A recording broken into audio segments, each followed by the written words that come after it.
さあ始まりました U-NEXT 格闘技チャンネル。今回は世界最大のキックボクシング団体グローリーの魅力に迫るアーネストホースト特別インタビューです。試合進行は私アナウンサーの鈴木義彦です。よろしくお願いいたします。さて今回はですね、なんとキックボクシング界のレジェンドミスターパーフェクト、そして K1 の4タイムスチャンピオンことアーネストホーストさんにリモートでお話を伺えるということなんですね。特別インタビューということで、スペシャルな企画になっています。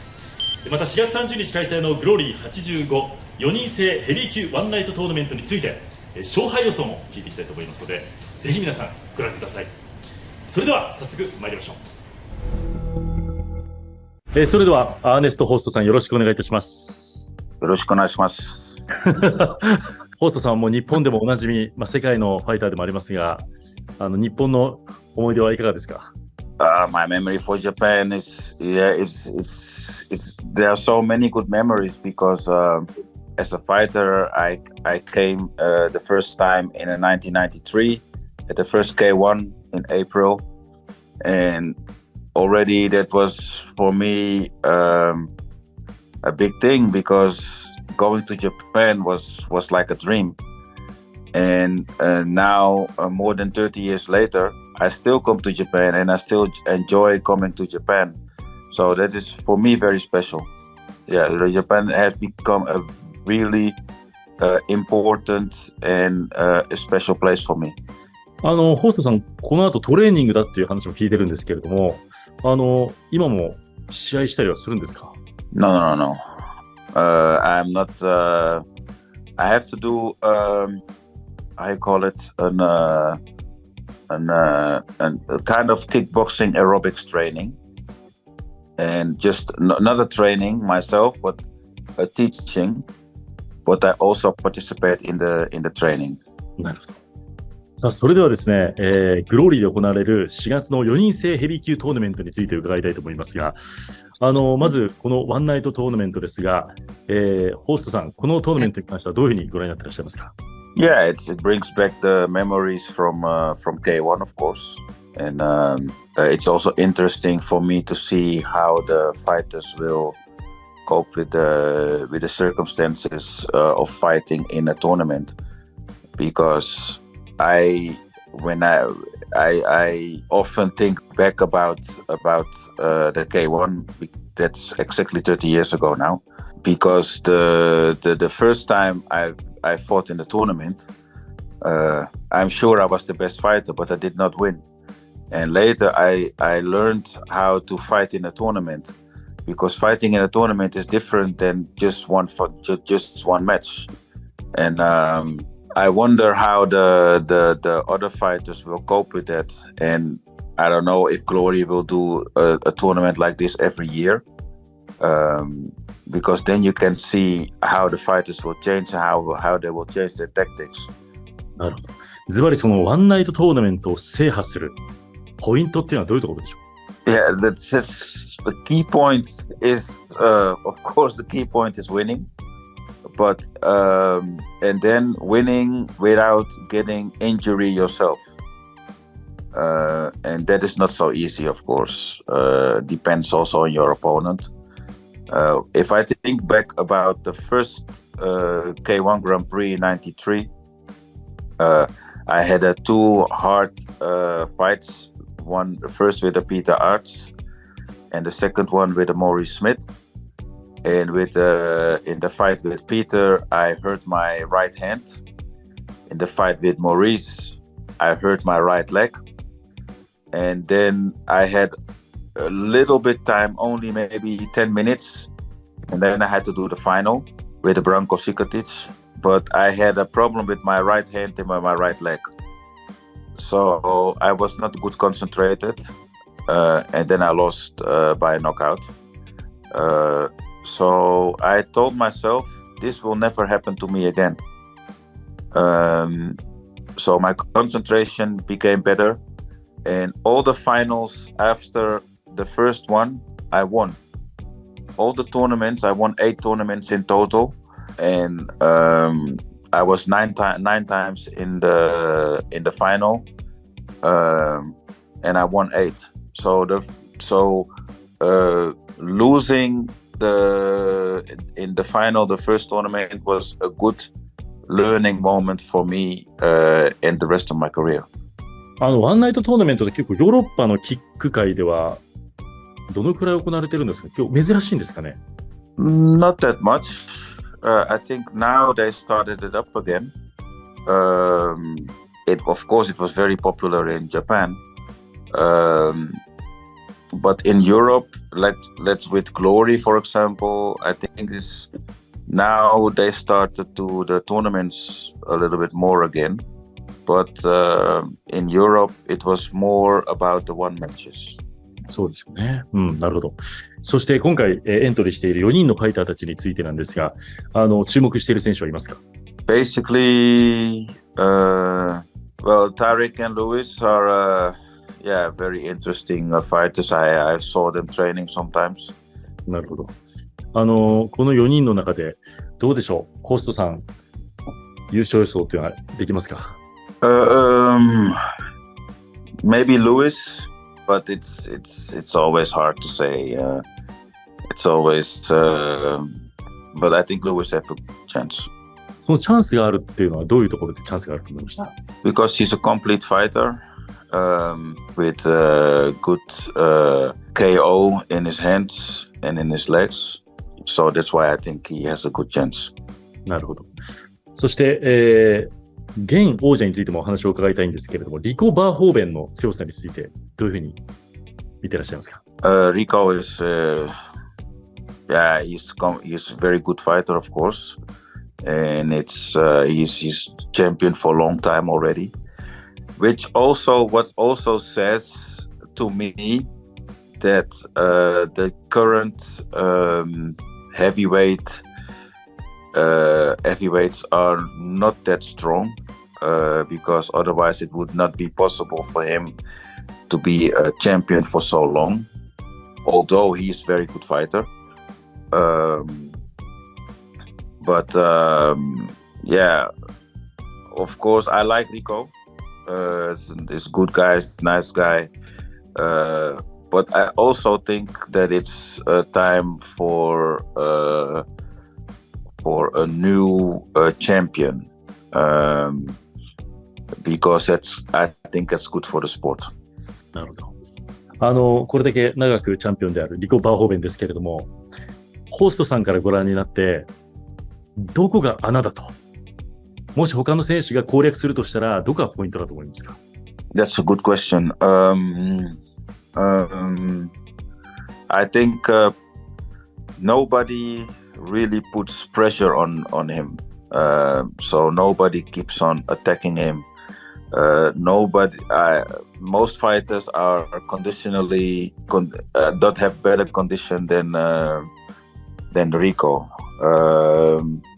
So I think putting pressure on him and with a good condition, that is a key point, because he has a very good condition while he is quite heavy. Most of the heavy fighters, like in my times, in the time I was fighting, most of the heavyweights did not have good condition. But now, like Rico, being a heavy fighter, he has a very good condition. And so in order to be able to beat Rico, I think your condition must be very good. And of course your mentality, everything, but you have to have a very good condition. K1 時代4タイムスチャンピオンだったアーネスト・ホーストさん、あの頃にもしリコ・バーホーベンと戦ったとしたらどう攻略しますか？I mean, looking at myself in my best time against Rico in his time now, it wouldn't have been easy for me, as like I say, he is quite heavy and he have good condition. Most of the fighters, the heavy fighters, don't have good condition, but he does. What I would try to do is I would try to weaken his legs with good low kicks, give him good low kicks, and then try to go for his head with punches, something like that. That's about the way I think I would try to do and try to put as much pressure on him as possible. なるほど。そういうスタイルで攻略するというのを踏まえた上で、今回トーナメントに参戦する4人のファイターたちで、リコ・バーホーベンに通じそうな選手はいますかね？ I think it's going to be very difficult. I think Luis Tavares is doing very good. He could have a chance. But I must say that right now, I still think Rico is the best fighter. どこが足りないですか？ Well, to improve, I don't know if you have to improve something, but he must be able to put pressure on him for all the time, constantly, not give him time to feel comfortable in the fight. That's the most important thing, I think. If you don't put pressure on Rico, then it will be very difficult.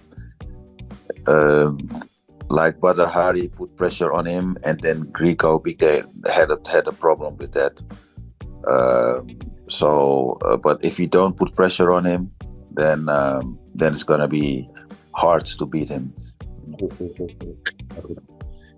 今回の4人制トーナメントなんですけれども、かつてですね、K1 でほとんどの試合、確か7試合中6試合が KO で終わって、放送時間が埋まらなくなってしまって、日本のテレビでトーナメントの試合がですね、2回放送されるというですね、ことがあったんですけれども、今回のグローリーに関してはどういった展開を期待されますか？Yeah, those things is always possible, of course. It is hard to predict the fight, especially with heavyweights. They all hit hard. They can all make knockouts. I don't think it will happen that many times that all the fights will end in a knockout. But yeah, it is possible that there will be a lot of knockouts because all the fighters have knockout power. But most of the time, not all the fights will end by knockout. But I think it will be very interesting if it would happen. なるほど。2009年、セン・シュルト選手が優勝した時はそれでした。Yeah, exactly. That was very, I think, very quick. And of course, I cannot be negative about Semi, but he has such a big advantage being so big, much taller than the other fighters. But also, and that is very special, I think. Semi has always had a very good condition. For a fighter of his weight, he has a very good condition. And he can keep on going. I think that was the strongest point of Semi. Not only the fact that he was so tall, but also that his condition was very good. Because most of the heavy fighters I fought did not have such a good condition. But Semi had a very good condition, and that made him very, very difficult to fight with. さて、もう一人ですね、注目、ランク1位のですね、アントニオ・プラチバット選手なんですけれども、この選手について印象をお聞かせください。Yeah, he's doing very good. I know he calls out Rico many times because he want to fight with Rico, and yeah, I think he's very strong fighter, I think. このプラチバット選手だったらどうですか？リコ・バーホーベン選手との対戦、勝てそうですかね？ He has a good chance to win, yeah. I think so. どこにそのチャンスがあると思いますか？ Because he's not afraid to put pressure on him, and he's quite complete fighter. He has good kicks, good punches, and he can put pressure. I'm sure he also can put pressure on Rico, although Rico is heavier than he is. なるほど。我々日本人のファンからするとですね、このグローリーに日本人ファイターに参戦してほしいなというふうに思うんですけれども、どういった日本人ファイターだったらばグローリーに上がれると思います？ Yeah, a fighter with a good technique, good condition, and a fighter who is not afraid to fight with anybody. ホーストさんの時代だと誰になりますか？ Me. 自分です。日本人ファイターだと誰ですか？ How about Japanese? Oh, Young fighters. Yeah, most Japanese fighters, I think they miss something. How can I say? The Japanese fighters, most of the time they have good mentality, but I don't know. They miss some power or something. They miss something. That's what I think of all the heavyweight fighters, because the lighter fighters they do quite good, but the heavyweight fighters they lack.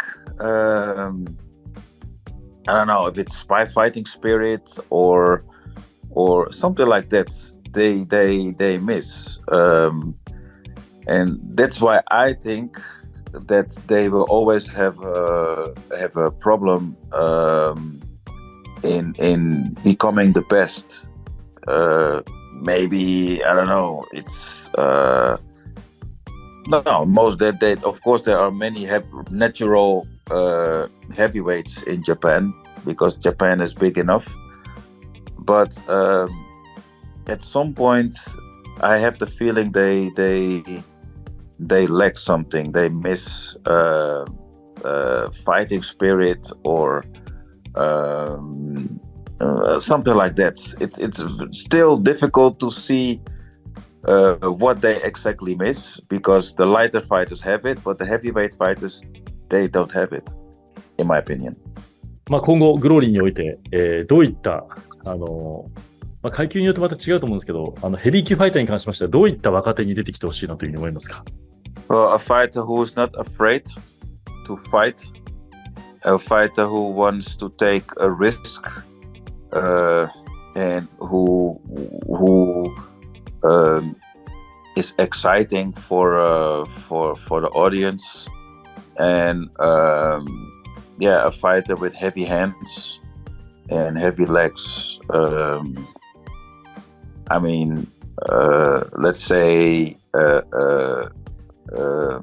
say a Peter Arts kind of fighter who try to put pressure and try to attack and maybe takes a little risk to make a good score, something like that. 改めて、ホーストさんからご覧になってグローリーの魅力を教えてください。I think in Glory events there are always exciting fights, like in the K1 days.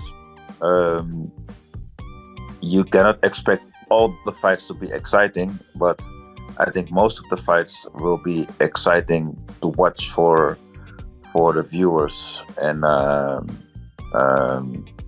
of course for the Japanese fans, I hope that a big Japanese generation will get up and try to conquer the world. For example, to call Peter Arts' name again, I think it's very good that Peter lives in Japan now, and that he teaches. He can teach also Japanese fighters, and I think something like that is what Japan needs. Not only Japanese trainers, but also foreign trainers who can bring the level up, so that they can raise a new, very strong Japanese generation. 最後に格闘技ファンの皆さんにですね、ホストさんからメッセージをいただいてますか？ Of course. Yeah, my Japanese, I understand most Japanese. I understand, but talking is still not so easy. Yeah, but I hope the Japanese fans will see exciting fights. I hope they will keep on following the fight sport. I hope they keep on following me. I mean, yeah, I will be in Japan every now and then. Next month, probably I will be in Japan again. So yeah, keep on following me. Keep on looking for the good fights, and I hope to see the Japanese fans soon again. あ、そうなんですね。で私もホストさんのファンの一人です。今日はインタビューができて光栄でした。ありがとうございました。Thank you. ありがとうございます。My Japanese, I understand most of it, but still, it is I don't understand 100% yet. But I'm still exercising. Yes, I hope so too. Thank you also. ということで、世界最大のキックボクシング団体グローリーの魅力に迫るインタビューをお届けいたしました。アーネストホーストさんからのお言葉、皆さんいかがでしたでしょうか。魅力伝わってきましたよね。4月30日開催のグローリー85は U-NEXT で全試合ライブ配信いたします。ぜひこの動画の概要欄からご登録ください。当日は試合の熱狂とそして興奮に酔いしれましょう。そして U-NEXT 格闘技チャンネルではこれからも格闘技の魅力を思う存分皆さんにお届けいたします。ぜひチャンネル登録とグッドボタンよろしくお願いいたします。それではまたお会いしましょう。